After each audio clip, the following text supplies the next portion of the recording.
नमस्कार दोस्तों, आप सभी का अपने YouTube चैनल लॉर्ड शिव गुरु स्वामी इस पर आप सभी का हार्दिक हार्दिक स्वागत है। भक्तों, पिछली कथा हमने जो सुनी थी, भद्रायु को बोध दे के शिव योगी ने और आगे क्या कहा था और आगे क्या क्या होने वाला है, वो कथा में अब आपको आगे सुनने को मिलेगा। और ये जो दो भाग और होने वाले हैं, इसमें कथा अलग से आपको सुनने को मिलेगी। कीर्ति मालिनी, राजा भद्रायु और बहुत सारे ऐसे इस कथा के भाग दो हिस्सों में हमें इसे सुनाएंगे आपको, तो इसे सुन लीजिएगा। चैनल पर नए हो तो चैनल को सब्सक्राइब, लाइक, शेयर कर दीजिएगा।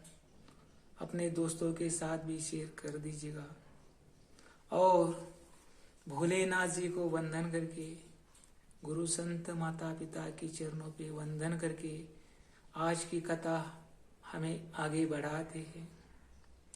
जब शिव योगी भद्रायु राजा को उसको सभी विद्या प्रदान करके 10,000 हाथियों का बल प्रदान करके शस्त्र अस्त्र देके और बोध करके शिवयोगी बताने लगे, हे राजन, तुम एक राजा हो, तुम प्रजा के साथ अपनी दया दिखाना, शत्रु को दंडित करना, अपनी प्रजा की रक्षा करना तुम्हारा धर्म है। अंतकरण दया से भर के रखो, किसी पे अन्याय मत होने देना। तुम राजा हो और प्रजा तुम्हारी रक्षण करना ये तुम्हारा कर्तव्य है। ऐसे बोध देके भद्रायु को ओ योगी गुप्त हो गए। लेकिन इधर भक्तों, वज्रबाहु राजा ने अपनी पत्नी को वन में छोड़ के तो आ गया, अपने बेटी सहित पत्नी को वन में छोड़ के आया था। लेकिन इधर क्या हुआ वज्रबाहु के साथ, वो कथा आप सुनाते। वज्रबाहु पर शत्रु टूट पड़े, उसका राज्य हिरा के ले गए, उसे बंदी बना दिया और पिता को बंदी बना लिया है। ये बात भद्रायु को समझ में आ गई। उसको पता चला कि अपने पिता को शत्रु ने बंदी बना लिया है, अपने राज्य पे कब्जा कर लिया है। तब भद्रायु ने अपनी माता को ये समाचार श्रुत किया, हे माता, पिताजी को शत्रु ने दंडित किया है, बंदित किया है, राज्य पे कब्जा कर लिया है। हे माता, तुम मुझे आशीर्वाद दे दो, मैं अपने पिता को छुड़ा के ले आऊंगा। तुम्हारा आशीर्वाद मेरे सिर पे हो तो मुझे डरने की कोई बात नहीं है। और भक्तों, जिसका अपने माता पिता के चरणों पे विश्वास होता है, उसको कोई कमी नहीं होती है। भक्तों, जिस भक्त का शिव पे विश्वास है, उसको किस बात की कमी ना होती है। और ये सब कुछ कथा सुनने के बाद हमें समझ में आता है और ये समझ आना भी चाहिए। भद्रायु बोलने लगा कि हे माता, तुम मुझे आशीर्वाद दे दो, मैं अपने पिता को छुड़ा के ले आऊंगा, शत्रु को दंडित करूंगा। शिवयोगी ने जो विद्या दी थी, जो शस्त्र अस्त्र दिए थे, वो लेके भद्रायु पद्माकर के पुत्र सुनैया को साथ में लेकर युद्ध के लिए चल पड़ा और अपने राज्य में आते ही शत्रु देखने लगे, अरे ये दोनों कुमार कौन है। वो शत्रु भयभीत होने लगे। ये दोनों ऐसे कुमार दिखने लगे जैसे प्रभु रामचंद्र के लहू कुश पधारे हैं अपने भक्तों के रक्षण के लिए। ऐसा तेज उन दोनों का था, सुनैया और भद्रायु राजा का। अपने बल हित पर राजा भद्रायु ने शत्रुओं पे उन दोनों ने जैसे बारिश होती है उसी तरह बाणों का वर्षाव कर दिया शत्रु पे। शत्रु मूर्छित होने लगे, गिरने लगे, पड़ने लगे, जख्मी होने लगे, मरने लगे और शत्रुओं पे आखिर में विजय वीर भद्रायु ने हासिल कर लिया। अपने पिता को उन बंदखाने से छुड़ा लिया। ये सब वज्रभाव को देखकर आश्चर्य लगा। ऐसी कठिन परिस्थितियों में ये कौन सहारा मेरा बन गया और कौन नहीं। जैसे भोलेनाथ और विष्णु नारायण ने अवतार लिया अपने भक्तों के हित के लिए, उसका रक्षण करने के लिए, ऐसा तेज उन दोनों का था। तब वज्रबाहु भद्रायु को बोलने लगा, हे कुमार, तुम कहाँ के हो, कहाँ के रहने वाले हो, तुम मेरी मदद करने के लिए क्यों आए हो, क्या है हमारा तुम्हारा नाता। ये सब कुछ सुनकर भद्रायु बोलने लगा और अपना सभी वृत्तांत बता दिया। ऐसे ऐसे आपने हमें वन में छोड़ तो दिया, लेकिन हम ऐसे गृहस्थ के पास रहते थे, वहां शिव योगी आए, उनकी कृपा से हमारे सब रोग मिट गए।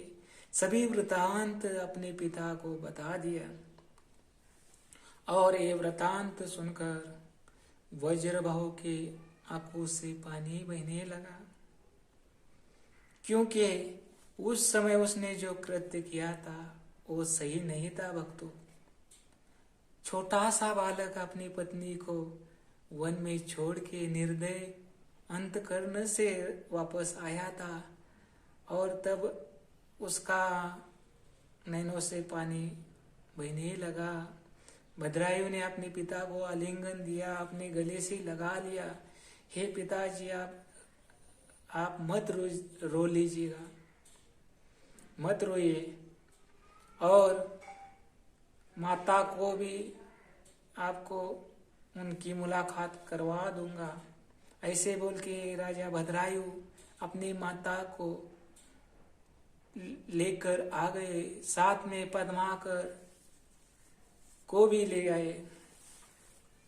जब राज्य छुड़ा लिया तब खुशी मनाने का समारोह चल रहा था। भक्तों, उस समारोह में नैषेध देश के राजा चित्रांगद, पत्नी सिमिंतिनी और बेटी कीर्ति मालिनी।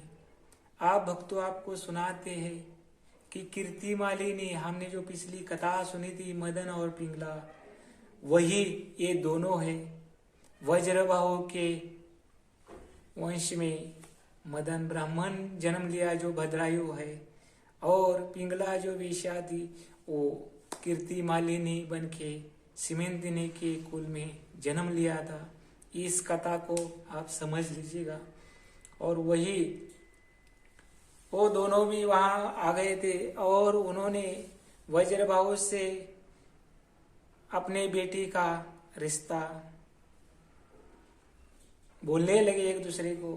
भद्रायु पति कीर्ति मालिनी को सही है और भद्रायु को भी कीर्ति मालिनी पत्नी सही है। ऐसी उनकी सभी की बातचीत चल रही और विवाह तय हो गया और विवाह समारंभ शुरू हो गया। भक्तों, पहले वर्ष ऐसा विवाह चलता था भक्तों, 4 दिन तक विवाह चलता था और उस नगरी में खुशियां ही खुशियां हो गई, क्योंकि राज्य वापस मिल गया। एक राजा को अपनी पत्नी और अपना बेटा वापस मिल गया। कीर्ति मालिनी जैसी पत्नी भद्रायु को मिल गई। भद्रायु को कीर्ति मालिनी जैसी पत्नी मिल गई। उस वर्णन बहुत ही बड़ा है भक्तों। विवाह हो गया, सभी समारोह अच्छे से हो गया। चित्रांगद राजा ने अपनी बेटी और जामात भद्रायु को अनुदान स्वरूप बहुत सारे धन, द्रव्य, वस्त्र, रत्न, नाना प्रकार के द्रव्य और भी बहुत कुछ अनुदान स्वरूप अपने जामात को दे दिया। और राजा भद्रायु अपनी माता सुमिति रानी, वज्रबाहु राजा पद्माकर और सुनैया के साथ अपनी नगरी वापस आ गए। भक्तों, जब नगरी में तो वापस आ गए, लेकिन उस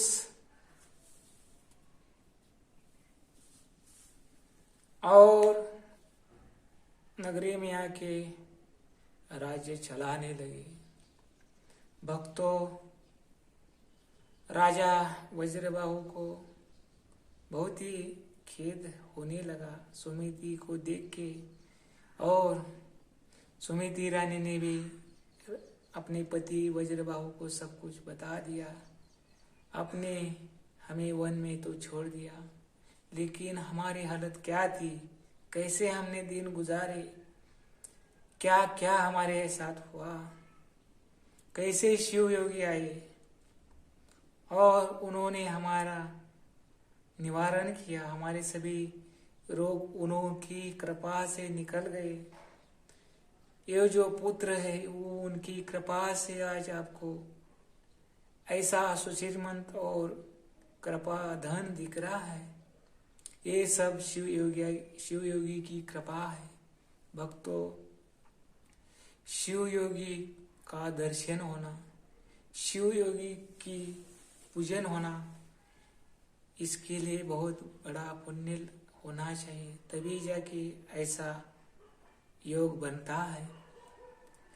शिव योग यानी नाना प्रकार के सभी विद्या देके भद्रायु को राज्य भद्रायु चलाने लगा।